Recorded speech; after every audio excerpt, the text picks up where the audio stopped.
Assalamualaikum students, welcome to English with Fatima. So in today's class we are going to learn about past perfect continuous tense. Students, जैसे कि हमने present perfect continuous के बारे में पीछे पढ़ा कि जिसमें मौजूदा वक्त में कोई काम जारी हो लेकिन साथ वक्त बताया जाए, ठीक है, क्योंकि जो परफेक्ट कंटिन्यूस के सेंटेंसेस होते हैं उनमें हम वक्त लाजमी बताते हैं. And now in today's class we are gonna learn about past perfect continuous. और आज हम देखेंगे कि पास्ट परफेक्ट कंटिन्यूस में हम क्या बताते हैं.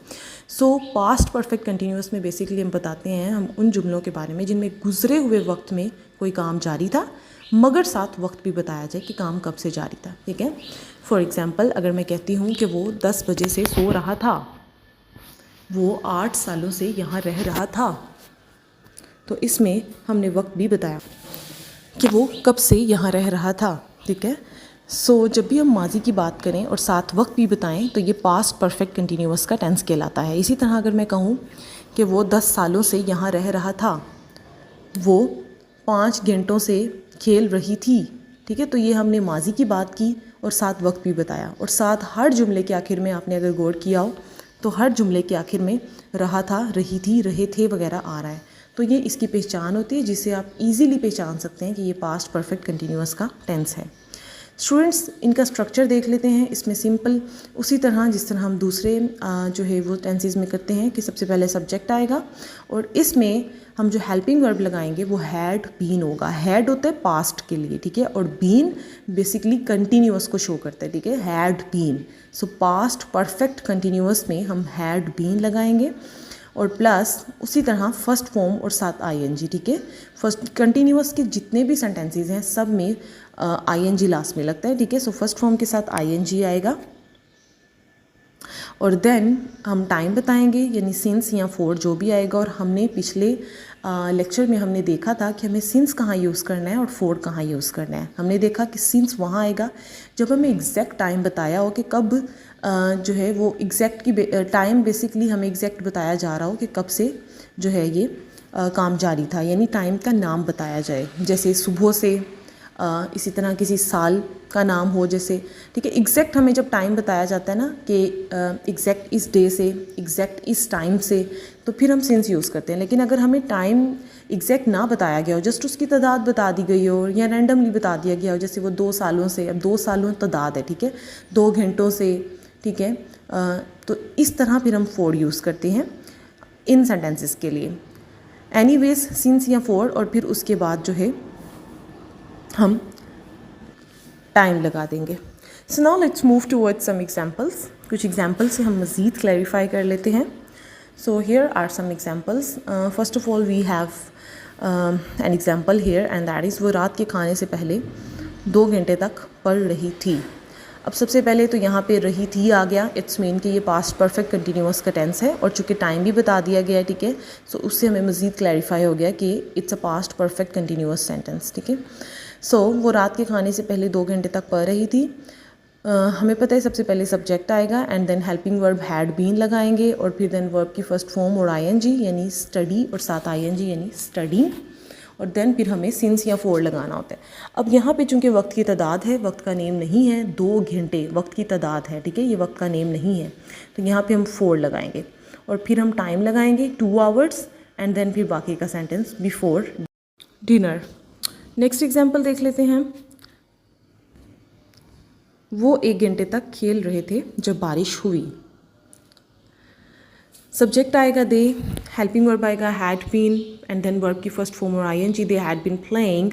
अब 1 घंटा यहाँ पे चूँकि एक टाइम की तादाद बताई है सो इसलिए यहाँ 4 आएगा. Obviously they had been playing for an hour before it rained.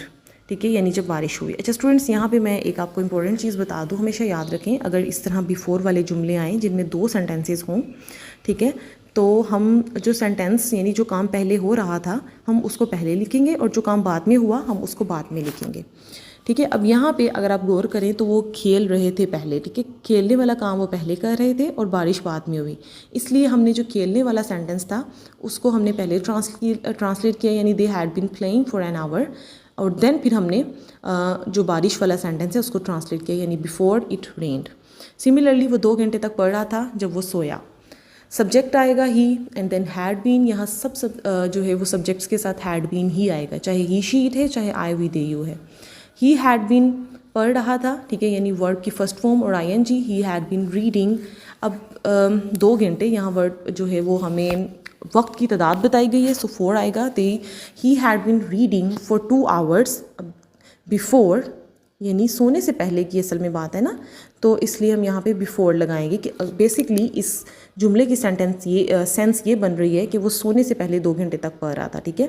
So he had been reading for 2 hours before, जब वो सोया ही स्लेप्ट। अच्छा स्टूडेंट्स, यहाँ पे याद रखिएगा कि यहाँ पे आप 2 दफ़ा हैड बीन एक सेंटेंस में यूज़ नहीं कर सकते। आप इस तरह नहीं लिख सकते कि he had been reading for 2 hours when he had slept, no. जब आप इस तरह से पास्ट परफेक्ट कंटिन्यूअस की बात करते हैं और 2 सेंटेंस इस तरह से आ जाएं तो उसमें हैड बीन एक ही बार आएगा, और फिर हम जो दूसरा सेंटेंस होगा, जैसे बिफोर ही स्लेप्ट वाला सेंटेंस है, इसमें हम जो है वो simply second form of verb he use करेंगे, ठीक है। जैसे पास्ट, जैसे हमने पीछे हमने पास्ट इंडेफिनिट का टेंस पढ़ा था, उस तरीके से इसको लेके चलेंगे, ठीक है। एक हिस्सा हम पास्ट परफेक्ट कंटिन्यूअस में बताएंगे और फिर दूसरा हिस्सा हम पास्ट इंडेफिनिट में ट्रांसलेट करेंगे। वो 2 घंटे तक ये हो गया है, मैं 1 घंटे तक खाना पका रही थी जब वो आए। आई हैड बीन कुकिंग, अब यहाँ पे 1 घंटा यानी वक्त की तादाद है, so we will write for an hour. I had been cooking for an hour, ठीक है, for an hour before they came, ठीक है, जब वो आए, when they came। वैसे भी स्टूडेंट्स यहाँ पे जब वो आए, ये हमने पास्ट इंडेफिनिट के टेंस में पढ़ा था कि इस तरह जो है जब जुमला हो जिसमें आखिर में या ये वगैरह आता हो तो वो पास्ट इंडेफिनिट का जुमला होता है। और वैसे भी यहाँ माजी की बात हो रही है और वो इसमें आए है, आखिर में ये आया है, तो ये पास्ट इंडेफिनिट का है और इसकी ट्रांसलेशन भी हम पास्ट इंडेफिनिट के हिसाब से ही करेंगे। हम 30 मिनट तक चल रहे थे जब अंधेरा हुआ। वी हैड बीन वॉकिंग, अब अगैन यहाँ पे वक्त की तादाद है 30 मिनट, ठीक है, ये 30 जो है ये तादाद है, सो यहाँ 4 आएगा। We had been walking for 30 minutes, जब अंधेरा हुआ, बिफोर इट गोट डार्क, या आप व्हेन भी कर सकते हैं, ठीक है, व्हेन इट गोट, बिफोर ही आएगा क्योंकि बेसिकली इसकी सेंस बन रही है हम अंधेरा होने से पहले 30 मिनट तक चल रहे थे। स्टूडेंट्स, इनके नेगेटिव बनाना बहुत इजी है। सिंपली जो पहला हेल्पिंग वर्ब होगा हम उसके बाद नोट लगा देंगे और बाकी सारा सेंटेंस वैसे ही रहेगा। फॉर एग्जांपल, वो रात के खाने से पहले 2 घंटे तक नहीं पढ़ रही थी, शी, उसी तरह सारा सेंटेंस रहेगा, जस्ट हमने फर्स्ट हेल्पिंग वर्ब के बाद 2 हेल्पिंग वर्ब्स हैं यहाँ, हैड बीन, तो जो फर्स्ट वाला होगा उसके बाद नोट लगाएंगे और बाकी सारा सेंटेंस सेम रहेगा। She had not been studying for 2 hours before dinner, वो 1 घंटे तक नहीं खेल रहे थे जब बारिश हुई। दे हैड, नोट लगा देंगे, दे हैड नॉट बीन, बाकी सारा सेंटेंस वैसे ही रहेगा, playing for an hour before it रेन्ड, वो 2 घंटे तक नहीं पढ़ रहा था जब वो सोया। ही हैड, ठीक है, फर्स्ट हेल्पिंग वर्ब के बाद नोट लगाएंगे, he had not been reading, बाकी सारा सेंटेंस वैसे ही रहेगा, for 2 hours before he slept, मैं 1 घंटे तक खाना नहीं पका रही थी जब वो आए। I had not been cooking for an hour before they came, हम 30 मिनट तक नहीं चल रहे थे जब अंधेरा हो गया। वी हैड, नोट आएगा, बाकी सारा सेंटेंस वैसे ही रहेगा। We had not been walking for 30 minutes before it got dark. Interrogative बनाने हैं स्टूडेंट्स, तो उसी तरह फर्स्ट वाले हेल्पिंग वर्ब को हम स्टार्ट में ले जाएंगे, ठीक है, और बाकी सारा सेंटेंस वैसे ही रहेगा। फर्स्ट वाले हेल्पिंग वर्ब को स्टार्ट में लेके फिर ऑब्वियसली सब्जेक्ट आएगा और दूसरा हेल्पिंग वर्ब और बाकी सारा सेंटेंस वैसे ही। फॉर एग्जाम्पल, क्या वो रात के खाने से पहले 2 घंटे तक पढ़ रही थी, इसमें जो फर्स्ट हेल्पिंग वर्ब है हैड, वो स्टार्ट में चला जाएगा और बाकी उसी तरह सब्जेक्ट आएगा, हैड रिमूव करेंगे और बीन आएगा। Had she been studying for 2 hours before dinner, क्या वो 1 घंटे तक खेल रहे थे जब बारिश हुई, अगैन हम फर्स्ट हेल्पिंग वर्ब को स्टार्ट में ले जाएंगे, सब्जेक्ट आएगा, सेकेंड हेल्पिंग वर्ब आएगा और बाकी सारा सेंटेंस वैसे ही रहेगा। Had they been playing for an hour before it rained, क्या वो 2 घंटे तक पढ़ रहा था जब वो सोया। हैड ही बीन रीडिंग, ठीक है, first helping verb, subject, second helping verb और बाकी सारा सेंटेंस वैसे ही।